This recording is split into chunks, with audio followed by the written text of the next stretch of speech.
A little bloating after a big meal or a high fiber meal is completely normal, but that does not mean that you have to live with it. There are small habits that can significantly help reduce your bloating, both in the moment of when it's already there, but also to prevent it before it even starts. In this video, I'm sharing 7 science-backed ones that are very easy to do, and most of them take less than a minute, and they do not require you to cut out any types of food.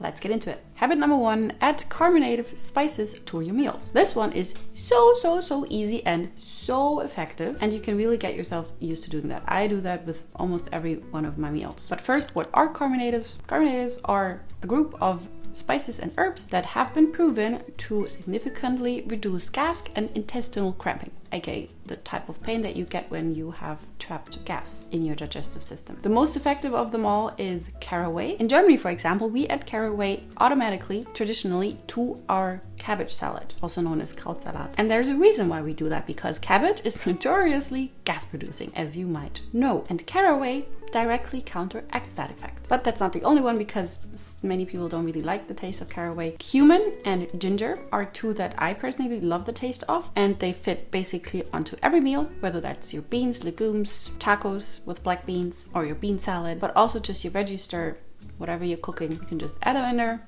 That adds taste, adds anti-bloating effect, and also they're both anti-inflammatory. And then there's also fennel seeds, which have also been shown to reduce bloating. And in India, it's actually a tradition to chew on fennel seeds after eating. Indian people, let me know in the comments if you do this. I personally don't really like the taste of fennel, but if you do, that might be some idea for you as well, or just add fennel to your foods again. Another thing that you can do while preparing your food to reduce the bloating after eating the food is whenever you eat legumes, which you might know are very likely to cause a little bit of bloating, is to rinse them very well before you eat them. When you use dried legumes, make sure to soak them at least for a couple of hours, if possible overnight, or just buy canned ones, but even those, rinse them very thoroughly. Now, why do legumes even cause bloating, and why does rinsing them help?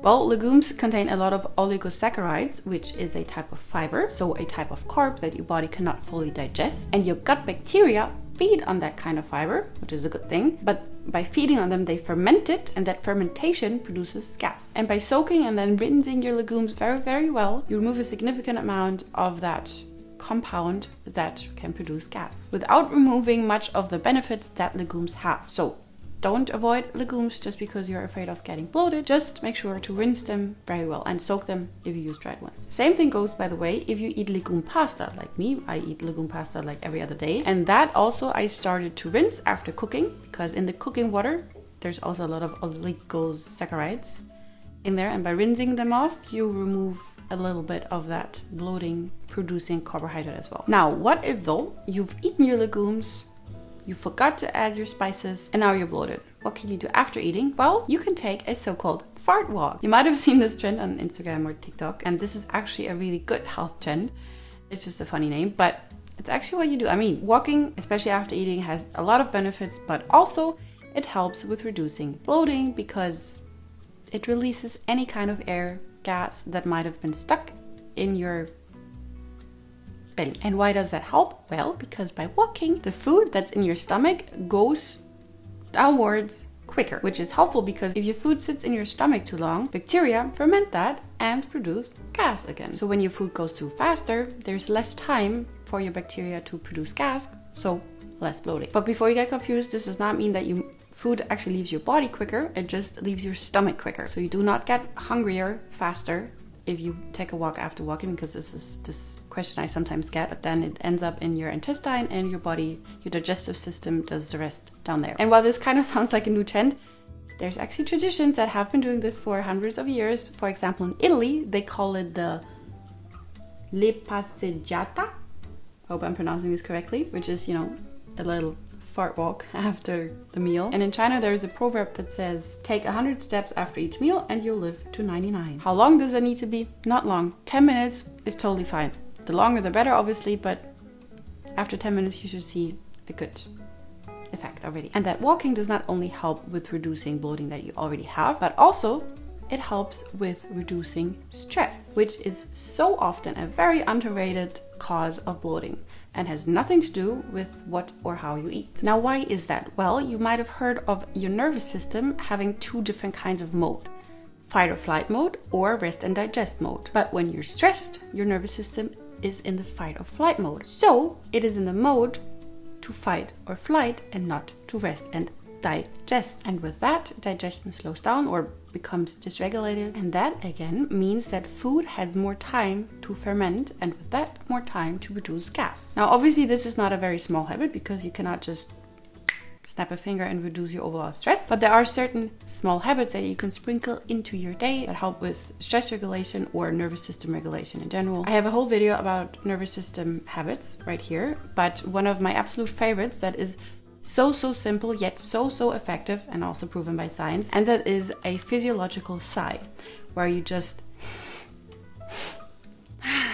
you breathe in and then you breathe in a little more and then you just sigh. This, just try it out now. It has an incredible effect on your nervous system and helps shift your nervous system from fight or flight into rest and digest. It's best if you do this regularly, but especially after you sit down to eat, before you start to eat, sigh, and that removes a little bit of stress and helps your body digest after you finish eating. Another quick tool that helps your nervous system to calm down and to move into a rest and digest mode is when you physically stimulate your vagus nerve. That brings me to today's sponsor, Posetto. Posetto is a small device that you wear around your neck where it stimulates your vagus nerve. And your vagus nerve is basically the direct line between your brain and many of your organs, including your heart, your lungs, your gut. So it can directly influence things like your heart rate, your breathing, or your digestion. And by stimulating this nerve, you gently help your nervous system shift from fight or flight into rest and digest mode. So it directly helps reduce stress,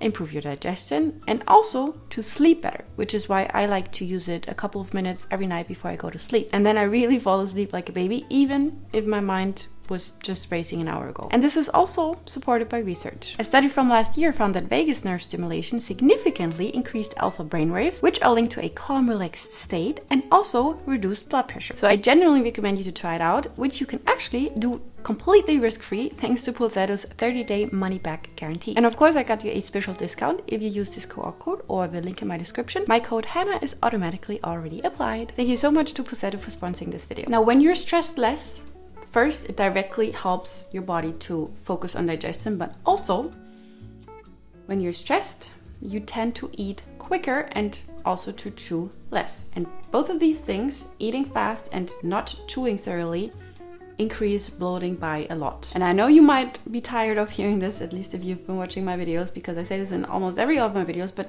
it's so important, and I'm still guessing that you're not chewing your food that much. What does that much mean? At least 10 times per bite, if not 20 or 30 times. Obviously, this depends on the type of food that you're eating, but especially if you're eating something high fiber, like legumes, it helps to really chew that food thoroughly and to relax. Try to relax while you eat. Again, also to help your nervous system realize now it's time to rest and digest in a second. Plus, when you eat fast, not only don't you probably not chew enough, but also it's very likely that you're swallowing air. And that air then becomes a bloated belly. And why is chewing important? Well, chewing is actually the first part of digestion, because the more you chew in your mouth, the less your gut bacteria have to work in your gut. And that again means less fermentation, and that again means less gas. So how can you start doing this? Typical trick is to put your fork down while you eat between bites, to actually finish your bite before you take up your fork again, and to eat if possible without distraction, or at least with only calming distraction like a podcast or something, and not with short form content or something like that. Now, do you have to start counting your chews? No, you do not.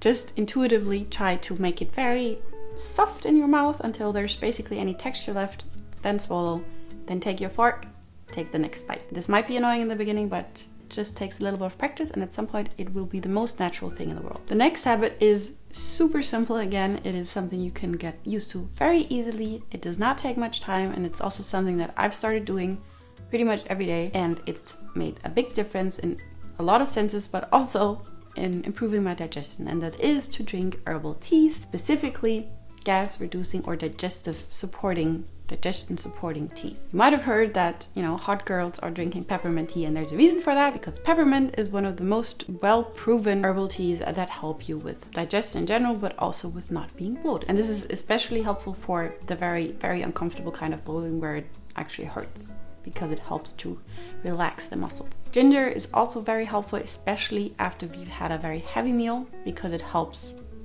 get things going. And then again, as mentioned before, also fennel and caraway, it's also available as teas. Or what I currently am doing, because it's really hot in the summer, is to just make a little iced tea. So I make my hot tea, I add a lot of ice cubes to it, and then I just drink that throughout the day. And drinking these teas not only helps with providing your body with these special magical herbs, but also with staying hydrated, which is also very crucial always, but also when it comes to not wanting to be bloated. Why?